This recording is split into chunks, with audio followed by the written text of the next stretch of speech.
പാകിസ്ഥാനിലെ ഖൈബർ പക്തൂൺഖ്വയിൽ പാക് വ്യോമസേന നടത്തിയ ആക്രമണത്തിൽ സ്ത്രീകളും കുട്ടികളും ഉൾപ്പെടെ 30 പേർ കൊല്ലപ്പെട്ടു. തിങ്കളാഴ്ച പുലർച്ചെ 2 മണിക്ക് ഭീകര സംഘടനയായ തെഹ്രീക്ക് താലിബാൻ കേന്ദ്രങ്ങൾ ലക്ഷ്യമാക്കിയായിരുന്നു ആക്രമണം.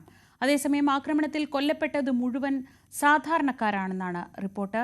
വിവരങ്ങളുമായി മനു ഭരത്. മനു, ലക്ഷ്യമിട്ടിരുന്നത് ഭീകര കേന്ദ്രങ്ങളാണെന്ന് പറഞ്ഞെങ്കിലും ഖൈബർ പക്തൂൺഖ്വ എന്നൊക്കെ പറയുന്നത് ഏറ്റവും സാധാരണക്കാരായ ഗോത്രവർഗ്ഗക്കാരായ ആളുകൾ താമസിക്കുന്ന മേഖലയാണ്. അവിടെ നടന്ന ഈ ആക്രമണത്തെ എങ്ങനെയാണ് പാകിസ്ഥാൻ സർക്കാരും സൈന്യവും ന്യായീകരിക്കുന്നത്? ഇതിൽ പാകിസ്ഥാൻ സൈന്യം ഇത് ന്യായീകരിക്കുന്നത് തീവ്രവാദി സംഘങ്ങൾക്ക് നേരെ അല്ലെങ്കിൽ അവരുടെ ബോംബ് നിർമ്മാണ കേന്ദ്രങ്ങൾക്ക് നേരെ നടന്ന ആക്രമണം എന്ന തരത്തിലാണ്. പക്ഷേ യഥാർത്ഥത്തിൽ അവിടെ തകർന്നു വീണിരിക്കുന്നത് വീടുകളാണ്. 5ലധികം വീടുകൾ പൂർണ്ണമായി തകർന്നതിൻ്റെ വിവരങ്ങൾ പുറത്തു വന്നു. 30ഓളം ആളുകൾ കൊല്ലപ്പെട്ടിട്ടുണ്ട്. അതിൽ വലിയൊരു വിഭാഗം സ്ത്രീകളും കുട്ടികളുമുണ്ട് എന്ന വിവരങ്ങൾ കൂടി പുറത്തു വരുമ്പോൾ പാകിസ്ഥാൻ്റെ ഈ ന്യായീകരണം പൂർണ്ണമായും അംഗീകരിക്കാൻ കഴിയാത്ത ഒന്നാണ് എന്ന് വ്യക്തമായ അവസ്ഥയിൽ പരിക്കേറ്റിട്ടുണ്ട്. സ്വാഭാവികമായും അവിടുത്തെ പൊതുജനങ്ങളും സൈന്യവും തമ്മിലുള്ള സംഘർഷം എല്ലാ പ്രവിശ്യകളിലും ഉണ്ട്. നമുക്കറിയാം, ബലൂച്ച് പോരാളികൾ ഒരു വശത്ത് ശക്തമായി പോരാട്ടം നടത്തുന്നു. അതുപോലെ തന്നെ ഖൈബർ പക്തൂൺഖ്വയിൽ പോരാട്ടം നടത്തുന്നു.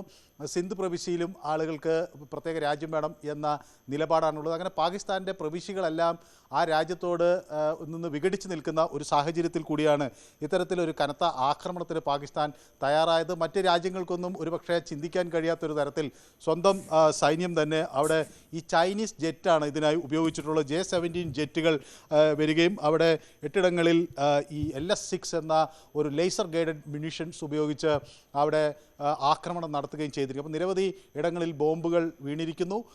അത് ആ പ്രദേശത്ത് വലിയ ഒരു ആഘാതം സൃഷ്ടിച്ചിരിക്കുന്നു എന്ന് തന്നെ വ്യക്തമാണ്. ഏതായാലും ഇതിനെ PTI, അവിടുത്തെ ഇമ്രാൻഖാനൊക്കെ നേതൃത്വം നൽകിയിരുന്ന PTI, പാകിസ്ഥാൻ തെഹ്രീക്ക് ഇൻസാഫ്, പറയുന്നത് ഇത് വളരെ ദുഃഖകരമായ ഒരു അവസ്ഥയാണ്. സ്വന്തം ആളുകൾക്ക്, അവിടുത്തെ ജീവിതങ്ങൾക്ക് യാതൊരു വിലയും കൽപ്പിക്കാത്ത ഒരു സർക്കാരിൻ്റെ നടപടിയായി മാത്രമേ ഇതിനെ കാണാൻ കഴിയുള്ളൂ എന്ന തരത്തിലുള്ള പ്രതികരണം വരുന്നു. ഷഹബാസ് ഷെരീഫ് സർക്കാരിൻ്റെ അങ്ങേയറ്റത്തെ പരാജയം, അതുമാത്രമല്ല ഇതുപോലെ ഒരു സാഹചര്യം നേരിടാനുള്ള കഴിവില്ലായ്മ കൂടിയാണ് ഈ ആക്രമണത്തിലൂടെ വ്യക്തമാകുന്നത് എന്ന് പുറത്തു വരികയാണ്. ഏതായാലും ആ പ്രവിശ്യയിൽ അഫ്ഗാനിസ്ഥാൻ്റെ പിന്തുണയോടുകൂടിയുള്ള ആക്രമണമാണ് നടക്കുന്നതെന്നാണ് പാകിസ്ഥാൻ പറയുന്നത്.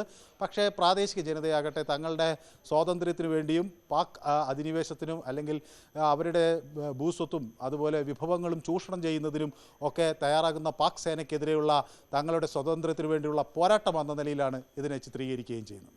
ശരി, മനു ഭരതാണ് വിവരങ്ങൾ നൽകിയത്. പാക് അധിനിവേശ കശ്മീരിന്റെ നിയന്ത്രണം ഇന്ത്യ തിരിച്ചു പിടിക്കുമെന്ന് ഇതിനിടെ പ്രതിരോധ മന്ത്രി രാജ്നാഥ് സിംഗിന്റെ പ്രസ്താവന.